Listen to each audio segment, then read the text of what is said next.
खैराजार बर' गुदि फरायसालिया माब्ला जौगासारगोन? बर' बिजोंनि फरायसालि जानायनि थाखायनो नासयजादों नामा? सरकारनि सोलोंथाइ बिफाना माब्ला नोजोर होगोन?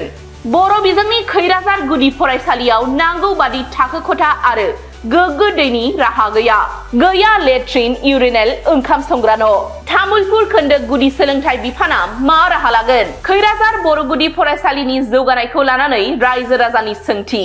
दिनै नावकाथा खैराजार गुदि फरायसालिया डायमन्ड जुबिली गायसनथाइ फोरबो फालिदों। भारत उदांस्रिनि 3 बोसोर उनावनो 1951 मायथाइयावनो गायसनजादोंमोन खैराजार गुदि फरायसालिया।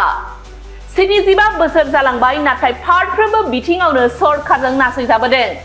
आथिखालाव फरायसाफोरनि गोग्गो सोलोंथाइ होनो सरकारा RTE एक्ट 2009 आरो NEP 2020 सोलोंथाइ बिथांखिखौ फोसावदों। नाथाय बेफोरबादि बिथांखि थासेयावबो 1970 मायथाइनिफ्रायनो बर' बिजोंजों सोलोंथाइ होबोनाय खैराजार गुदि फरायसालिया दिनैसिमबो जौगासारनो हायाखै। गंसे जौगा खथा एबा इसिङारि जौगा दाथायनिफ्राय उनफिननाय थासारियाव दं खैराजार गुदि फरायसालिया। आथिखालाव सा 80 फरायसाफोरा बर' बिजोङाव सोलोंथाइ लागासिनो दं खैराजार गुदि फरायसालियाव। नाथाय सरकारनि सोलोंथाइ बिफाननि नोजोरनिफ्राय आन्दो जानानै दं। थारैनो जोबोद दुखुनांथाव। तामुलपुर खोन्दो गुदि सोलोंथाइ मावख'नि सिङाव गोग्लैनाय नावकाथा खैराजार गुदि फरायसालिया डायमन्ड जुबिली फोरबो फालिदोंमोन। साननैनि हाबाफारिजों 30 आरो 31 जानुवारि खालि बायदि मेहेरगोनां हाबाफारिजों खुंफुंजानानै गाजा गोमजायै जोबनानै थाङो।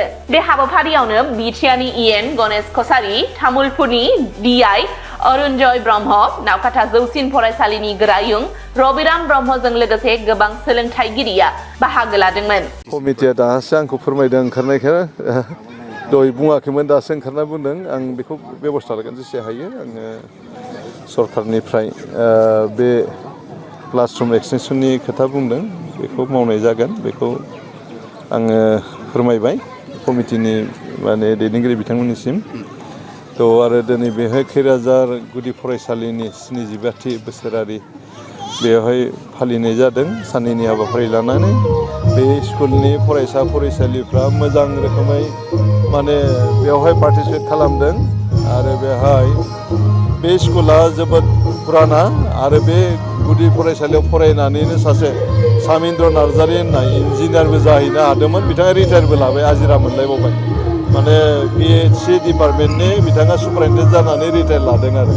दा बे हिसाबै बे स्कुलनिफ्राय आरो मोजां फरायसा फरायसुलि इयुनाव आरो दिहुननो हागोन, बेखौ आं आसा लाखिदों।